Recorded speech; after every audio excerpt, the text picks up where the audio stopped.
Всем бай-балалай! Мы продолжаем освещать тему домашнего насилия в Якутии, и сегодня вы увидите новое видео. Прошлым роликом мы смогли помочь девушке Лилиане и совместно с фондом помощи «Ты не одна» собрали ей деньги на адвокатов, и дело наконец-то двинулось с мертвой точки. Также, если вы стали жертвой домашнего насилия, пожалуйста, не молчите, напишите в фонд помощи «Ты не одна». Там есть юристы, психологи, адвокаты, они могут помочь вам найти место безопасное. В общем, ссылку мы прикрепляем в комментарии. Также для всех неравнодушных они открыли ссылку на пожертвование. Если вы неравнодушны к этой ситуации, то вы можете сделать свой вклад в это благое дело. Ставьте лайки, пишите комментарии, об этом видео должен узнать каждый.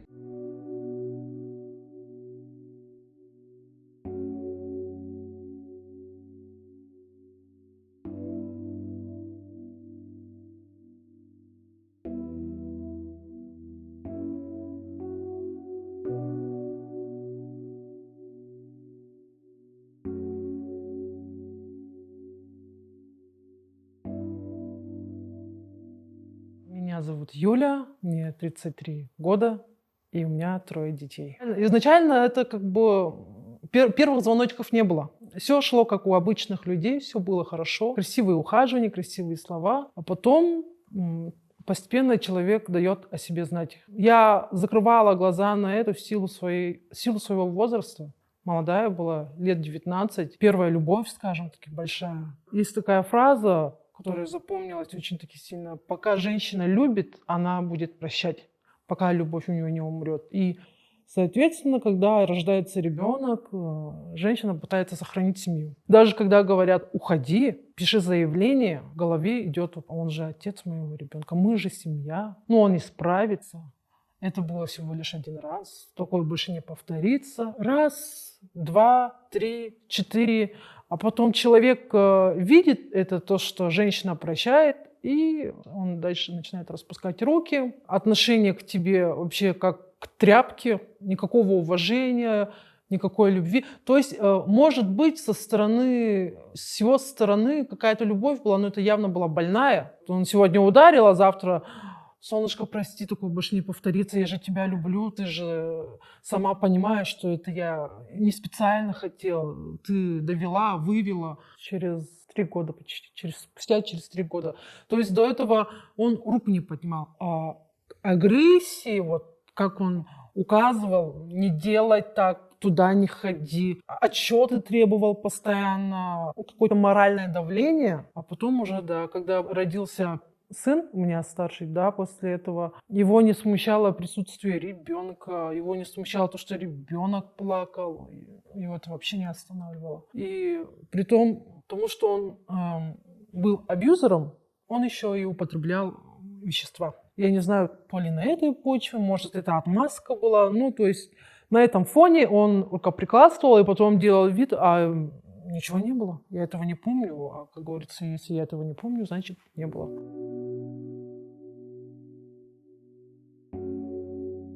Отношения начались очень такие красиво. Я его увидела, он меня увидел, любовь с первого взгляда. И очень-очень быстро, прям очень быстро, буквально через неделю после того, как мы познакомились, он уже предложил съехаться, уже в любви признавался. Соответственно, мой молодой юный мозг это воспринял как «Вау, такое может быть, это же наверняка любовь». И я не отказалась, мы потом начали жить вместе спустя, скажем, там, апрель, май, июнь. Меньше, чем через 4 месяца начали жить, и уже меньше, чем через год я уже забеременела.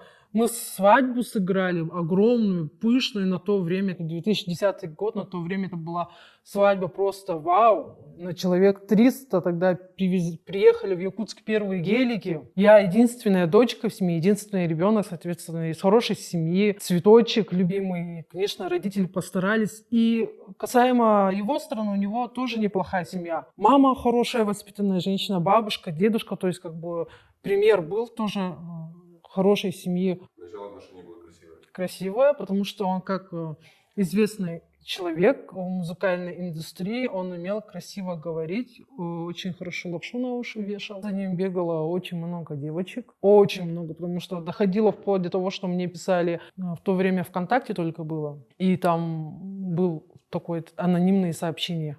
Оставь свое мнение, анонимные сообщения, что ли, типа такого. Когда узнали, что я беременна, то есть я уже выходила с ним в свет, беременная, писали мне, чтобы сдохла при родах, чтобы мой ребенок умер.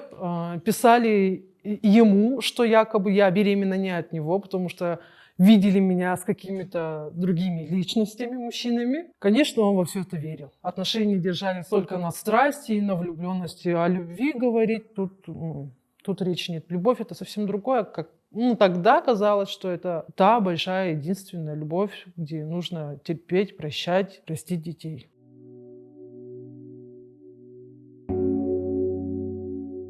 Когда ты растешь в полноценной семье, когда ты растешь в любви, ты ни разу не видела, когда отец хотя бы голос повышает на маму, ты не знаешь, как это происходит. Ты не знаешь, что такое вообще абьюз в принципе. В то время не было соцсетей, не было Инстаграма, как сейчас популярно, об этом так громко не говорили. В то время был Якутск вечерний, Она Плюс, ВКонтакте об этом не оповещали.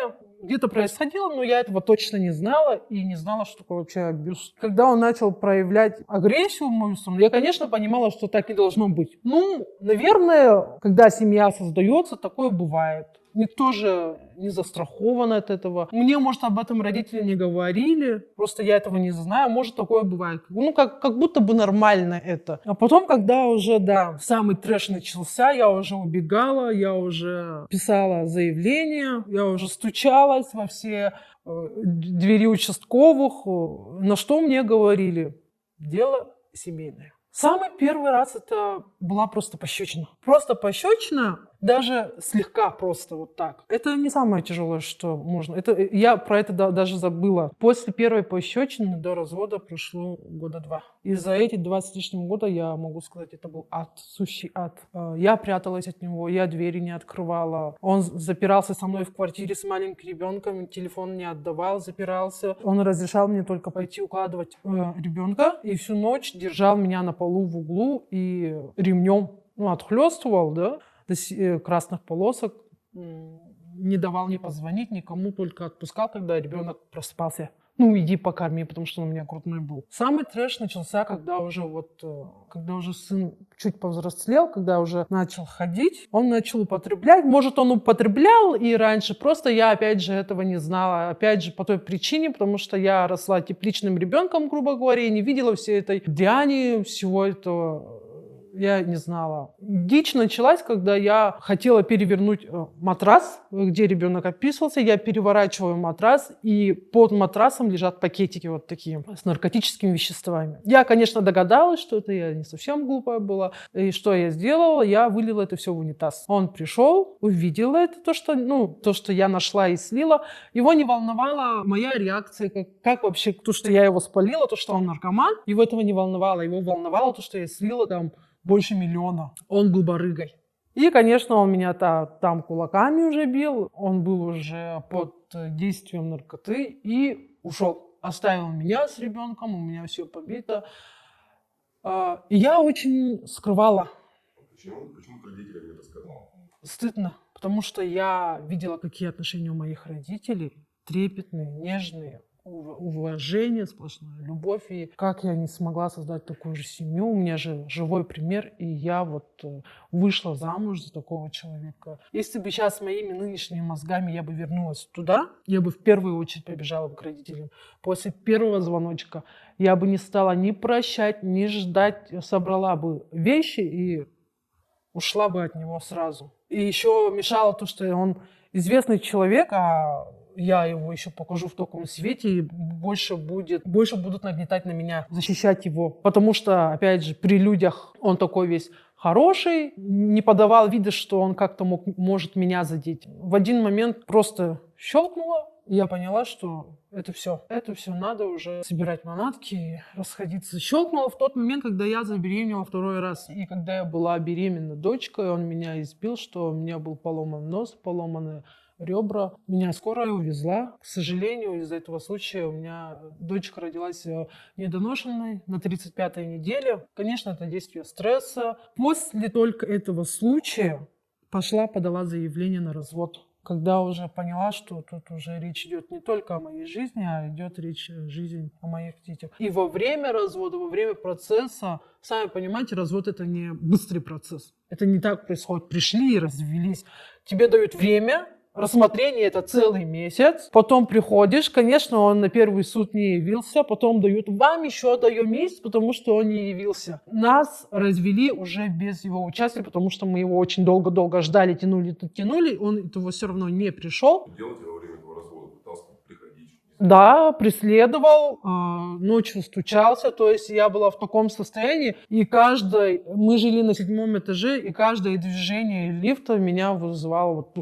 Все, он приходил, он мог ночевать около двери, он мог ночевать в подъезде, он угрожал смс-ками, угрожал ВКонтакте, угрожал через друзей, преследовал. То есть я лишний раз из дома старалась вообще не выходить. Потому что был случай, самый, наверное, страшный, это был 2012 год, закрытие Дети Азии не пускали без пропуска в квартиры. Везде стояла полиция. Я сижу дома, у меня родители дома, он мне звонит, и он говорит: приди, пожалуйста, с паспортом, меня не пускают домой. То есть где Триумф, пожалуйста, приди с паспортом. И я слышу по голосу, что он уже обкуренный. Почему я пошла, вообще не могу понять. Я пошла, я вижу картину. Он стоит вообще никакущий, стоит полиция, волонтеры, его друг, он почему-то весь в крови на полу валяется, на земле, и еще один друг. Я подхожу и показываю паспорт. В паспорте у нас штамп, это до развода. Их поймали, то, что они были обкурены, и мы их сейчас увозим. Я говорю: ну ладно, типа, а он говорит: а ты куда? Говорит: ну мне сказали, что вас сейчас заберут, что я тут буду вмешиваться. Да. Он говорит: ты за ментов, оказывается, там, шлюха, шмара ментовская, там, и т.д. и т.п. Вообще это, я вообще не поняла, почему. И этого скорая приехала, этого друга забрали, я уже домой шла обратно. Его почему-то отпустили, и я вижу, что он бежит за мной, берет меня за волосы. Это, представьте себе, там люди ходят. Люди, волонтеры, та же полиция, которая уехала, они все это видели. Он меня берет за волосы, таскает, садит на скамейку. Я сижу, я уже не понимаю, ты что делаешь, говорю. И он меня как ударит. У меня кровь, соответственно, и там девочки какие-то подбежали, студентки видно было, волонтеры. И он такой: сейчас дотронетесь до нее, что-нибудь скажете, вам такое же будет. Вам же будет пизда, грубо говоря. И он меня тащит, там 9-этажки, к ним проход был через гаражи короткие. И я понимаю, что если через эти гаражи сейчас пойдем, сейчас будет самый трэш. Он меня заводит за гараж и начинает отпинывать. За волосы тянуть. Материться, опять же, его очень сильно взбесило то, что я с ментами согласилась и ушла, а не дождалась его. И тут я смотрю, там был магазин, и, по-моему, сейчас есть магазин «Шоколадница». Шоколадница в Стутгартке. Оттуда, и там есть участковая. Оттуда идет полиция. Я кричу, они увидели меня. Я вся в крови, вся разодранная, вся страшная. Они меня увидели, подошли. Они его взяли, позвали. Он говорит: что случилось? Говорит. Они спрашивают: а вот жена вот так, это сами разберемся и так далее. Пока они разговаривают, я убежала. Пока я бежала, и представьте себе, менты его отпустили. Они видели эту картину, где я в крови, где я плачу, где я просила помощи, и они отпустили. Захожу в подъезд, открываю, пытаюсь лифт вызвать. Он заходит, успел за мной дверь придержать, заходит. И есть лифт, и есть к краю, вот где батарея, уголочек такой, где может вместиться человек. Он меня туда запихивает, там палка какая-то, что-то было, по голове ударил. У меня моментально гематома вышла на лбу, а потом подбежала консьержа. Она начала орать: сейчас вызову полицию, они благо рядом. Он выбежал, я выбежала домой. В дверь стучусь, открывает папа, видит эту картину, берет оружие, выбегает за ним. Естественно, он его не находит, он, естественно, уже убежал далеко, но после этого, наверное, уже вот все. И после этого он вот меня нашел, избил меня еще раз беременную, и после этого уже все. В тот момент уже шел процесс развода. И все это происходило вот так моментами. Он мог где-то меня выцепить, ударить и исчезнуть. Появиться через неделю, тоже что-то сделать и исчезнуть. Это основные такие периоды, именно когда вот я помню вот прям сильные. А моментов, когда он мог сделать пощечину, толкнуть, вылить молоко просто вот так, без причины, когда ты сидишь. Таких было... Издевательство. Да, таких ситуаций очень много было. Наверное, вот, скорее всего, это потом со временем забывается, либо не забывается, где-то защитная реакция, защита. И оно, если вытащить глубоко в памяти, не сидят. Просто я стараюсь об этом не вспоминать лишний раз. А вот именно большие такие моменты, они все-таки местами, когда читаешь о жертвах, когда такие ситуации в новостях читаешь, и невольно уже это в голове начинает крутиться. То есть это до такой степени довело, даже спустя вот сколько, 13-14 лет, картины всплывают в голове. И бывает даже то, что думаешь, а что бы, если бы я не сбежала? Возможно, меня бы уже не было. Возможно, если бы не родители где-то помогли. Если бы, может быть, сама не набралась смелости, возможно бы я была бы уже мертва, и об этом не было бы огласки. Ну, умерла и умерла. И никто бы об этом даже не вспомнил.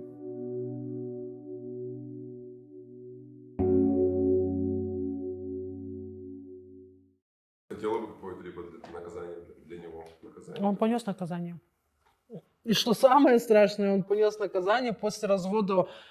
Его посадили, то есть он по наркоте все-таки сел, и в 2019, то ли в 2020 году он вышел, он женился, у них родился ребенок, и даже находясь, ну, я забыла, я все время, начиная вот с 2015 года, пыталась его лишить родительских прав, потому что он все-таки сел, чтобы как-то не влияло на будущее детей, вдруг, если из детей кто-то хочет в госорганы пойти, но я этого еще не сделала, потому что у нас закон такой.